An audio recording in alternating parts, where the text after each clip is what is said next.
কথা বলতে কিছু কথা বলতে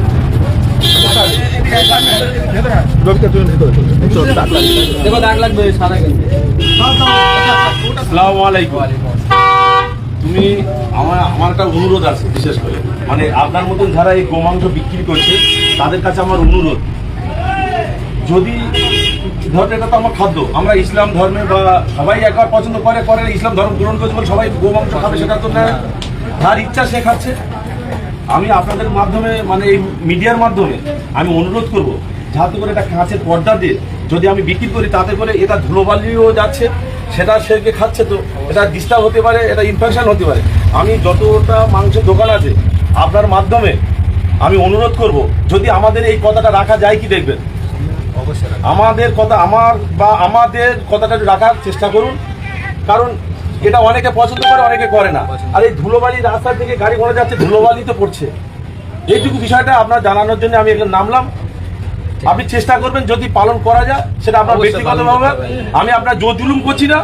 আর আমরা যে আবার এই বার্তা যেন না যায় যে বিজেপির পক্ষ থেকে এসে আমার গোমাংস খাওয়া নিষেধ করছে বা দোকান বন্ধ করে দিচ্ছে, এরকম কোনো যেন বার্তা না যায়, আমি আপনার শুধু কাজ দেওয়ার জন্য আপনার কাছে হাত জোড় করে অনুরোধ করছি।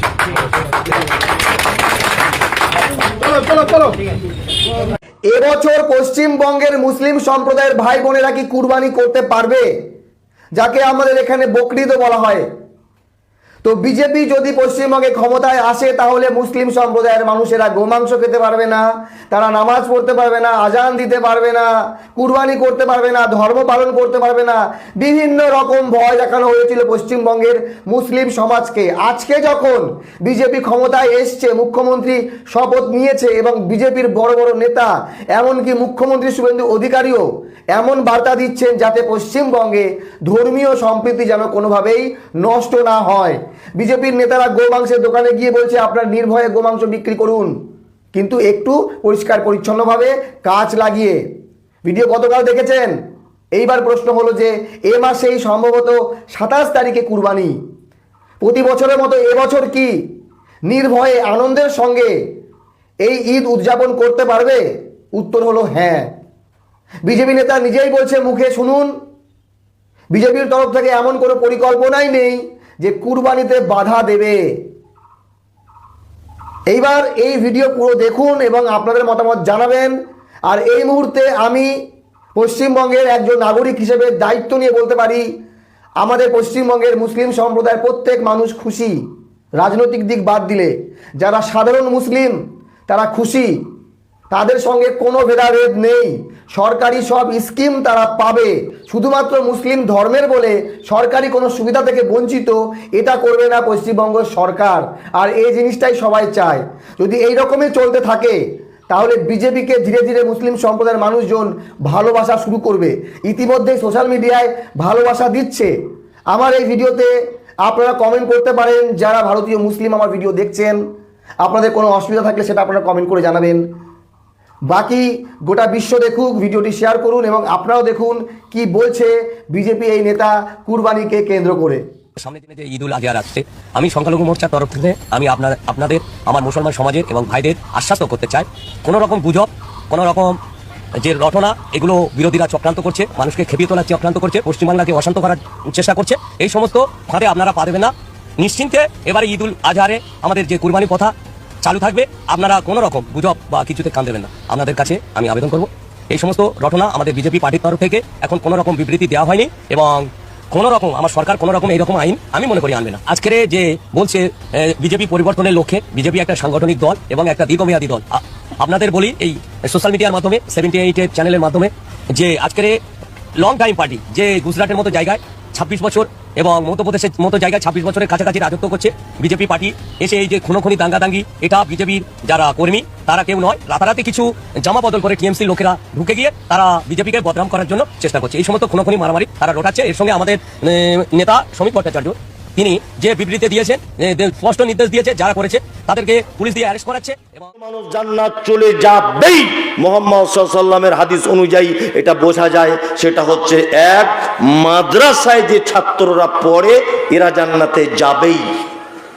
দুই, যারা বর্তমানে মৌলভী সাহেব হয়ে গেছে মাদ্রাসা মসজিদের সঙ্গে যুক্ত আছে এরা জান্নাতে যাবেই। মুহাম্মদ সাল্লাল্লাহু আলাইহি ওয়াসাল্লাম বলেছেন, মান সালাকা তারিকান ইয়ালতামিসু ফীহি ইলমান সাহালাল্লাহু লাহু তারিকান ইলাল জান্নাত। কেউ যদি দ্বীনের জ্ঞান অর্জন করার জন্য যায় বা চেষ্টা চালায়, আল্লাহ তার দুনিয়ার রাস্তা সহজ করে দেয়, আল্লাহ তার জান্নাতের রাস্তাও সহজ করে দেন। সুবহানাল্লাহ। ছেলেকে মাদ্রাসায় পড়ান, জান্নাত। আমি ওই জন্য ইমাম সাহেবদেরকে বলেছি, মসজিদের মাদ্রাসার শিক্ষকদেরকে বলেছি, বেতন কম, একটু কষ্ট হবে, একটু কষ্ট হবে, তবে টেনশন করিয়েন না, আপনার জন্য রেডি হচ্ছে জান্নাত, রেডি হয়ে আছে। ছেলেকে মাদ্রাসায় ভর্তি করুন, জান্নাতে যাওয়ার চান্স আছে। নাম্বার 2, আল্লাহ নবী সাল্লাল্লাহু আলাইহি ওয়াসাল্লাম জান্নাত ঘোষণা করে দিয়েছেন যে কোন মানুষ যদি কোরআন মাজিদ হিফজ করে, অর্থাৎ হাফেজ যদি হয়, কোন মানুষ যদি কোরআন মাজিদকে ইয়াদ করে নেয়, কিয়ামতের মাঠে আল্লাহ তাআলা বলবেন, এই এদিকে এসো, তাড়াতাড়ি করে এসো। আসবে আর বলবে, চলো কোরআন মাজিদ তেলাওয়াত করো। ও বলবে, আলহামদুলিল্লাহি রাব্বিল আলামিন। আল্লাহ বলবে, এক তলার উপরে উঠে যাও, আর রহমানির রহিম 2 তলার উপরে যাও, মালিক ইয়াউমিদ্দিন আর একটা স্তরের উপরে যাও, ইয়াকা নাবুদু ওয়া ইয়াকা নাস্তাইন আর একটা তলার উপরে চলে যাও, ইহদিনাস সিরাতাল মুস্তাকিম। একটা করে 7টা আয়াত বলা হলো। বিশ্ব নবী বলেছেন, ওর পড়া যেখানে শেষ হবে ওর স্থান হবে সেই জায়গাটায়। আল্লাহু আকবার। মাদ্রাসার ছেলেগুলোকে ডাকবে, কোরআন পড়, কোরআন পড়বে, একটা আয়াত একটা করে মর্যাদা বাড়বে। আর এমনি ছেলেকে ডাকাবে, এদিকে তুই বল, বলে A for apple, B for ball, C for cat. আল্লাহ যে বাম দিকে দাঁড়া, বাম দিকে দাঁড়া, পরে হিসাব হবে তোর, এদিকে দাঁড়া। বর্তমানে এটাকে আমরা ভেবেছি হয়তো ফকিরি বিদ্যা, ভিক করে করে খায়, যার সাথে চাঁদা তোলে, তাই না? বলুন, কোনো অসুবিধা নেই, কোনো অসুবিধা নেই, যা ইচ্ছা তাই বলুন। কিয়ামতের মাঠে আপনার সঙ্গে দেখা হবে ইনশাআল্লাহ, দেখা হবেই। হয়তো আপনার ছেলে ইঞ্জিনিয়ার হয়েছে বলে খুব গর্ব করছেন, তো খুব বড় আফসোস। গার্জেন, আপনার প্রতি আমার বড় দুঃখ। ছেলে প্রাইভেট পড়তে যায় না বলে, 3 দিন পর পর স্কুলে যায়নি বলে কাঁচা কুঞ্চি নিয়ে তার পাছার চামড়া তুলে দিয়েছেন, যে বেতন দিয়ে তোকে মাস্টার রেখেছি, স্কুলে যাবি না কেন?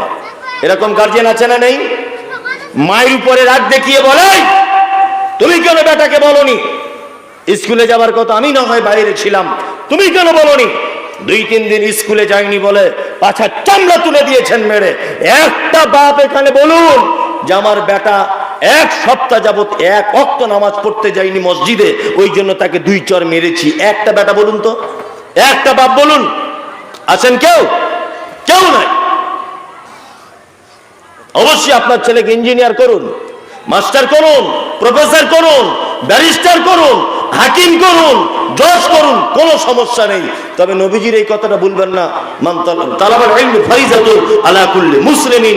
প্রত্যেক মুসলিম নরনারীর উপরে দ্বীনের শিক্ষা ফরজ, এটা বাধ্যতামূলক। এইটার পরে আপনি ABCDEFGHIJM যা ইচ্ছা তাই শেখান, কোনো অসুবিধা নেই। কি বলছি বুঝতে পারছেন না?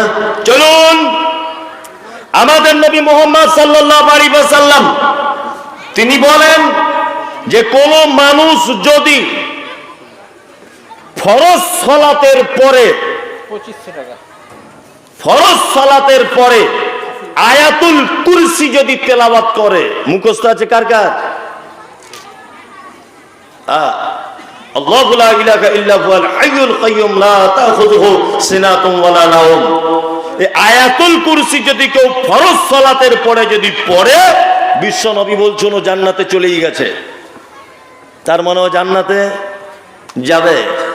নবীজি কথা আরো বলেছেন, সুবহানাল্লাহি ওয়া বিহামদিহি সুবহানাল্লাহিল আযীম। কোন লোক যদি দিনে রাতের কিছু অংশে এইটা যদি বলে সুবহানাল্লাহিল আযীম ওয়া বিহামদিহি সুবহানাল্লাহিল আযীম ওয়া বিহামদিহি, এই জিকিরটা যদি শুধুমাত্র করে তা ওই লোকটা জান্নাত চলে যাবে। অন্য আর একটা হাদিসে এসেছে আল্লাহ নবী সাল্লাল্লাহু আলাইহি ওয়াসাল্লাম বলেছেন সুবহানাল্লাহি ওয়া বিহামদিহি সুবহানাল্লাহিল আযীম। এইটা যদি কেউ বলে দরিয়ার ফেনা সম পরিমাণ পাপ থাকলেও তার পাপ ক্ষমা করে দেওয়া হবে, তবে কাবিরা পাপ হলে তওবা করা লাগবে। মহিলাদের ব্যাপারে আমাদের নবী মুহাম্মদ সাল্লাল্লাহু আলাইহি ওয়াসাল্লাম তিনি বলেন যে কোন মহিলা যখন মারা গেল, তার মারা যাওয়ার কারণে তার স্বামীর চোখে যদি 2 ফোঁটা পানি যদি চলে আসে, তার ভালোবাসার কারণে, তার প্রতি মহাব্বতের কারণে, তার প্রতি প্রেম প্রীতির কারণে তার স্বামীর চোখ দিয়ে যদি 2 ফোঁটা পানি যদি ঝরে পড়ে, ওই মহিলা জান্নাত চলে যাবে। বিশ্বনবী তিনি বলেন যে মহিলার বাচ্চা হওয়ার পরে মারা গেল, ওই মহিলাটা ধৈর্য ধারণ করলো, নবীজি বলছেন তার ওই নাবালক শিশু বা ভূমিষ্ঠ হয়ে যাওয়া শিশু মরা বাচ্চাটি কিয়ামতের মাঠে মায়ের আঁচল ধরে টেনে টেনে জান্নাতের ভিতরে নিয়ে চলে যাবে। জান্নাতে যাবার অনেক মাধ্যম জান্নাতে যাওয়ার। কি বললাম বুঝলেন? তার মধ্যে আর একটা মাধ্যম আছে।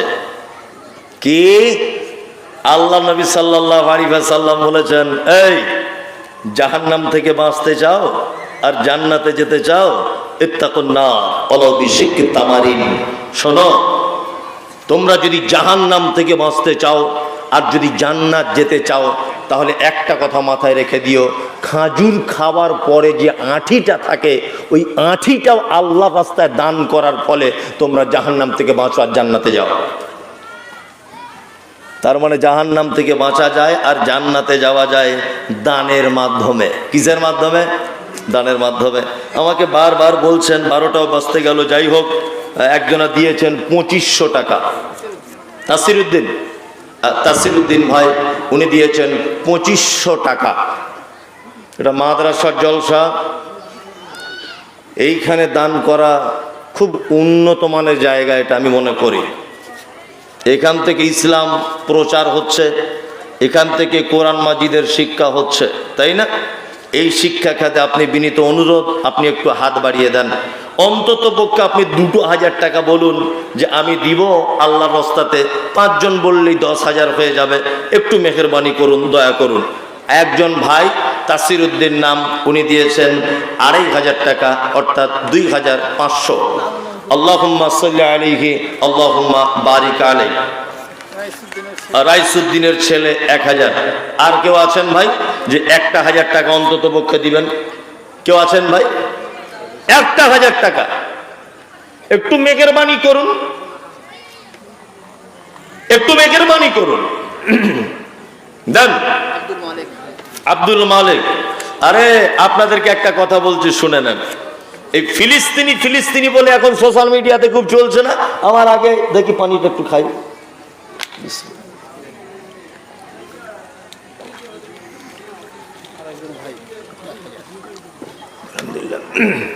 আপনারা বলছেন না ফিলিস্তিনি, বলছেন তো? বলছেন। এই মুহূর্তে আপনাদের কাছে 2টো অপশন, টোটাল পশ্চিম বাংলাতে নয়, বাঙালি বক্তারা ইউটিউব খুললে ফিলিস্তিন, এ কথা কেউ বলে না। এখান থেকে আপনি সহযোগিতা করতে পারবেন? ফিলিস্তিনে আপনি তো একজন সাধারণ লোক, সহযোগিতা করতে পারবেন? পারবেন না? তাহলে আপনি অন্তত পক্ষে 2টো কাজ করুন। 1, তাদের জন্য দোয়া করুন যে আল্লাহ ফিলিস্তিনের মুসলমানগুলোকে তুমি হেফাজত করো। 2, আপনি তাদের জন্য দোয়া করুন আর তাদের জন্য দান করুন। এইখানে বসে বসেই দান করুন যে আমি 1000 টাকা দিলাম, মসজিদ আকসা দখল করে নিচ্ছে ইহুদিরা, প্যালেস্টাইনের মুসলমানরা বড় দুঃখের সাথে আছে, মানুষদেরকে হত্যা করে দেওয়া হচ্ছে, শিশুদেরকে মারা হচ্ছে, মসজিদে বোম মারা হচ্ছে, মানুষগুলোকে কচুকাটা করে দেওয়া হচ্ছে, নারী পুরুষকে উলঙ্গ করে হত্যা করা হচ্ছে। আমি তাদের জন্যই 1000 টাকা দান করলাম। আজ পর্যন্ত সোশ্যাল মিডিয়াতে এরকম একটা পেয়েছেন? কেউ দান করেছে? অত সহজ নয়, কানতে পারবে, দান করতে পারবে না। একটা লোক রাস্তা দিয়ে যাচ্ছে, ভালো করে বুঝুন, রাস্তা দিয়ে যাচ্ছে, তার সঙ্গে আছে তার একটা পোষা কুকুর। লোকটা যাচ্ছে 4 চাকা ভিআইপি গাড়িতে, কুকুরটা তার গাড়ির ভিতরেই আছে। লোকটা হঠাৎ রাস্তার মাঝখানে দাঁড়িয়ে হাউ হাউ করে কাঁদছে। তা আর একটা লোক ওই লোকটার কান্না থেকে দাঁড়িয়েছে। গাড়ির মালিককে জিজ্ঞেস করছে, বাবু কাঁদছেন কেন, কাঁদছেন কেন? তা বলছে, কাঁদছি এই কারণে যে আমার কুকুরটার খুব খিদে পেয়ে গেছে, ও জিভ বার হয়ে যাচ্ছে, মনে হয় মারা যাবে, ওই জন্য এখন তো কিছু পাচ্ছি না, এখানে দোকান টোকান নাই, ওই জন্য একটু কাঁদছি। তখন ওই লোকটা বলছে, বাবু ওই গাড়ির ভিতরে একটা টিফিন দেখতে পাচ্ছি, ওই টিফিনে কি আছে? বলছে, আমি অফিসে যাচ্ছি, ওর ভিতরে কলিজা ভুনা আর পরোটা আছে। তো ওই 2 পিস কলিজা ভুনার একটা পরোটা দিয়ে দেন, কুকুরটা খেয়ে বেঁচে যাবে। তখন গাড়ির মালিক বলছে, আরে পাগল, ওটা দিলে তো পয়সা খরচা হবে, কাঁদলে তো আর পয়সা লাগবে না। কাঁদলে কি আর পয়সা লাগবে? চোখের পানিতে পয়সা লাগবে না। তা আমাদের অবস্থা তাই। কত আপনি মুসলিম দরদি, কত আপনি ফিলিস্তিনি দরদি, 500টা টাকা দিয়ে বলুন যে আপনি ওদের জন্য একটু দোয়া করুন। একটা লোক বলুন তো দেখি। শুনুন, এই মুহূর্তে 2টো দোয়া আপনাদের কাছে আমি আবেদন করে যাচ্ছি, 2টো দোয়া প্রত্যেক নামাজের পরে পরে করুন, প্রতিটা নামাজের পরে পরে। এক, ওয়ারসালা আলাইহিম তাইরান আবাবিল, আবরাহাকে ধ্বংস করার জন্য উপর থেকে যেমন ঝাঁকে ঝাঁকে পাখিকে আল্লাহ তাআলা পাঠিয়েছিলেন, পাঠিয়েছিলেন কি ছিলেন না? ছিলেন। আল্লাহ সুবহানাহু ওয়া তাআলা কাবাকে বাঁচিয়েছিলেন পাখির মাধ্যমে, তাই তো? ঠিক তেমন আমাদের মাঝে একজন নবী ছিলেন, নাম হলো তার ইব্রাহিম আলাইহিস সালাম। নমরুদের আগুন থেকে বাঁচিয়েছিলেন কে? আল্লাহ। আমাদের মাঝে একজন নবী ছিলেন, তার নাম হচ্ছে মুসা, ফেরাউনের কাছ থেকে বাঁচিয়েছিলেন। আমাদের মাঝে একজন নবী ছিলেন, তার নাম ইউনুস আলাইহিস সালাম, মাছের পেট থেকে বাঁচিয়েছিলেন কে? কে? আল্লাহ। হে কাবার মালিক, তোমার কাছে আমার এই দোয়া, এই আবেদন থাকলো, দয়া করে যারা ফিলিস্তিনের মুসলমানদের উপরে অত্যাচার করছে, অবিচার করছে, তৃতীয় একজন বৃহত্তম জায়গা, তার নাম মসজিদ আকসা, এইটাকে দখল করার এবং ধ্বংস করে দেওয়ার যারা চক্রান্ত করছে, হে কাবার মালিক, তুমি তাদেরকে চিহ্নিত করো এবং ইসরায়েলের ইহুদিদেরকে চিহ্নিত করে তুমি পৃথিবীতে তাদের ধ্বংস করে দাও। এই দোয়া করবেন প্রত্যেক নামাজে। আর দ্বিতীয় দোয়া করবেন, আমাদের পার্শ্ববর্তী দেশ, তার নাম বাংলাদেশ। আপনারা জানেন যে বাংলাদেশের বড় বড় তাফসীরুল কোরআন মাহফিল হয়। ওই তাফসীরুল কোরআন মাহফিলের যারা তাফসীর কারক হিসেবে বক্তব্য রাখেন, এই সমস্ত বড় বড় মুফাসসিরে কোরআনদেরকে বিনা অপরাধে হাদিস এবং কোরআন সত্য কথা তুলে দেওয়ার কারণে অন্যায়ভাবে জেলখানার ভিতরে বন্দী করে রাখা হয়, অন্যায়ভাবে মানুষকে ফাঁসির মঞ্চে ঝুলিয়ে দেওয়া হয়। এই মুসলিমদের চরম শত্রু, অর্থাৎ ইমানদারদের শত্রু, মুসলিমদের নয়, ইমানদারদের শত্রু, সহিহ হাদিস এবং কোরআনের শত্রু। আগামী 2-1 মাসের ভিতরে বাংলাদেশের নির্বাচন আছে, দোয়া করবেন যাতে হাসিনার নৌকা পানিতে ডুবে যায়। অবশ্যই এই দোয়া করবেন যাতে হাসিনার নৌকা পানিতেই যেন ডুবে যায়। অবশ্যই মুসলিম দেশ হিসেবে দেশটাকে খুব ভালো লাগে, কিন্তু এই অসভ্য সরকারের কারণে দেশটা আজকে সারা বিশ্বের কাছে অপমানিত, লাঞ্ছিত একটাই কারণ, এই মহিলাটির কারণে। এই একটাই মাত্র মহিলা। আল্লামা দিলওয়ার হোসেন সাইদির মতো একজন বিশ্ববিখ্যাত মুফাসসিরে কোরআন, আহা, জেলখানাতে ভর্তি, মারা গেলেন। খুব আফসোস লাগে। মামুনুল হক জেলখানাতে বন্দী, আজও পর্যন্ত বন্দী হয়ে রয়েছেন। আমার খুব প্রিয় শ্রদ্ধা ভাজন, যদিও কোনোদিন ওনাকে চোখে দেখিনি, তারপরেও মুফতি আমির হামজা ভাই, তিনি আজ দীর্ঘদিন যাবৎ জেলখানাতে রয়েছেন। বাংলাদেশের প্রখ্যাত আলেম, তিনি, আপনার নাম শুনেছেন, আব্দুর রাজ্জাক বিন ইউসুফ। কত 5,000 কোটি টাকা না কত মিথ্যা মামলা ওনার নামে দেওয়া হয়েছিল। এইরকম ভাবে অজস্র আলেমদেরকে অন্যায়ভাবে জেলখানাতে বন্দী করে রাখা হয়েছে, শুধুমাত্র হক কথা বলার কারণে। দোয়া করবেন যাতে এই মহিলা, এই দেশ থেকে নৌকা যেন ডুবে যায়। অবশ্যই দোয়া করবেন। আর 1-2 মাসের ভিতরে নির্বাচন, সঠিক নির্বাচন যদি হয়, এবছর আমরা আশা করছি যে এই মহিলা ছাড়াই বাংলাদেশ চলবে, অন্য কোনো রাজনৈতিক দলের মাধ্যমে, ইনশাআল্লাহ। দোয়া করবেন যে আল্লাহ যেন ইসরায়েলের ইহুদিদেরকে একটা একটা করে চিহ্নিত করে যেন তাদেরকে নিস্তেনাবুদ করে দেয়, যেমন আবরাহাকে করা হয়েছিল। দোয়া করবেন এগুলো। মাদ্রাসার জলসা রাত্রি এখন 12টা বাজে, আমি বেশি বাড়াচড়া করছি না। আপনারা দয়া করে 1500 যার কাছে যা আছে এই নিয়ত করুন যে আমি তো ফিলিস্তিনে যেতে পারছি না, তা ওদের জন্য আমি 500 টাকা দিলাম, আল্লাহ যেন ওদের হেফাজত করে। এরকম কেউ আছে? একটা লোক দেখিতে দেখি যে আপনি আল্লাহওয়ালা মানুষ, মুসলিমদের উপরে দরদ আছে, আছেন কেউ? অথচ ভারত পাকিস্তান খেলা হলে কোনো এক দল জিতে গেলে 500 টাকার চকলেট বিলি করতে দেখা যায় অনেক মুসলমানকে, দেখা যায় না? জিলাপি বিলি করতে দেখা যায় না? যায়। মাশাআল্লাহ, একজনা দিয়েছেন 500 টাকা, আলহামদুলিল্লাহ 500 টাকা একজন দিয়েছেন। আল্লাহ তুমি এর দানকে কবুল করে নাও। আর উনি যে নিয়তে দিয়েছেন, ওনার নিয়তটা আমি জানি না, আল্লাহ ওনার নিয়তকে তুমি পুরা করে দাও, আমিন আমিন। কে এটা দিয়েছে? জিনারুল হক। জিনারুল হক 500 টাকা। হাজারো ব্যথা বেদনার পরে ফিরে আসনি তুমি আপন ঘরে, দিনের আলো তুমি সরিয়ে দিতে চলে গেলে মদিনায় মক্কা ছেড়ে। হে রাসূল তোমাকে ভুলি আমি কেমন করে, হাজারো ব্যথা বেদনার পরে ফিরে আসনি তুমি আপন ঘরে, দিনের আলো তুমি সরিয়ে দিতে চলে গেলে মদিনায় মক্কা ছেড়ে।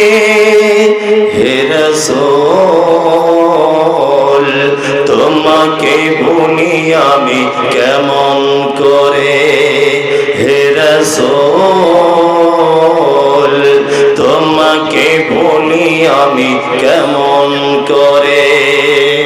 খেয়ে না খেয়ে দিন প্রচারের তরে নিজেকে দিয়েছ বিলিয়ে, তাই ফের কাফেরেরা চিনল না সে আলো, দুষ্ট ছেলেদের পিছু দিল লেলিয়ে।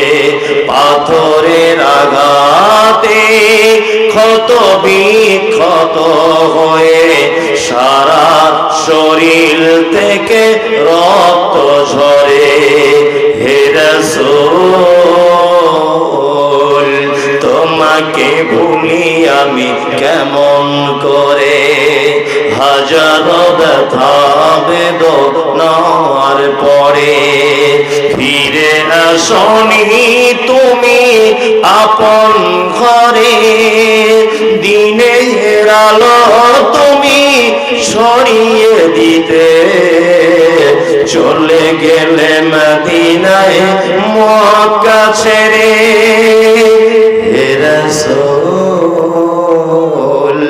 তোমাকে ভুলি আমি কেমন করে। আছেন ভাই কেউ? কেউ আছেন যে 10-20 টাকা যার কাছে যা আছে তাই দিবেন? দেন। মাশাআল্লাহ। ওয়ালাইকুম আসসালাম ওয়া রাহমাতুল্লাহ। 500 টাকা একজনা দিলেন, আল্লাহ তার দানকে তুমি কবুল করে নাও, আমিন। দেন ভাই, আর যার কাছে যা আছে তাই দেন। মাগাওয়ারই 2টি সন্তান, তারা হিন্দু মুসলমান, মন্দিরেতে ঘন্টা বাজে, মসজিদে হয় আযান। মাগাওয়ারই 2টি সন্তান,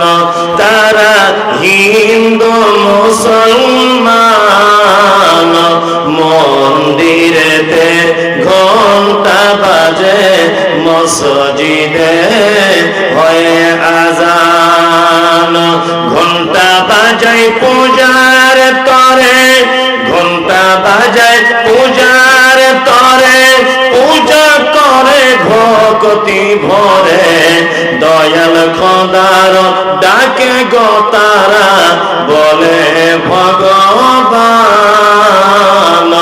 মা হাওয়ার দুইটি সন্তান, তারা হিন্দু মুসলমান। মন্দিরেতে ঘন্টা বাজে, মসজিদে হয়ে আযান। এক মায়েরই দুই ছেলে বলে, ভাই ভাই সকলেই বলে। একই বকের দুধ যে তারা করে দুজন পান। মা হাওয়ারই দুইটি সন্তান, তারা হিন্দু মুসলমান। মন্দিরেতে ঘন্টা বাজে, মসজিদে হয় আযান। কেউ আছেন ভাই দিবেন? আল্লাহর রাস্তা দিয়ে দেন। জি দেন, রাত্রি 12টা বাজে এখন। যার কাছে 10-20 টাকা আছে দিয়ে দেন, দেন আল্লাহর রাস্তায় দেন।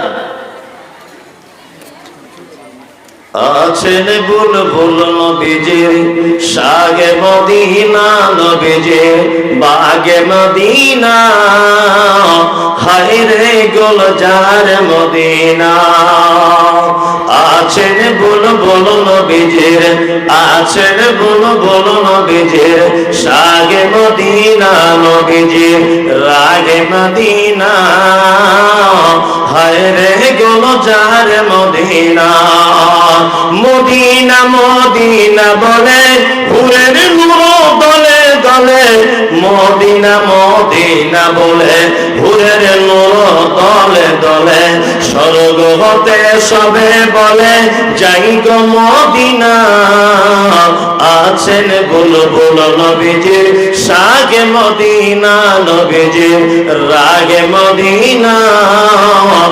আছেন বুলবুল নবীজির। কেউ আছেন ভাইয়া? হ্যাঁ, তাহলে শেষ করে দিই, শেষ করে দিই। মজলিস ভাঙার দোয়া বলে দেবো। ও শুক্রিয়া শুক্রিয়া। চেষ্টা আর কত করবো, রাত্রি জি দেন দেন, কিছু দেন, আল্লাহর রাস্তায় দেন। অন্তত পক্ষে 10-20 টাকা যার কাছে তাই দেন। আমার সঙ্গে একটু মুসাফাটাও করে যান।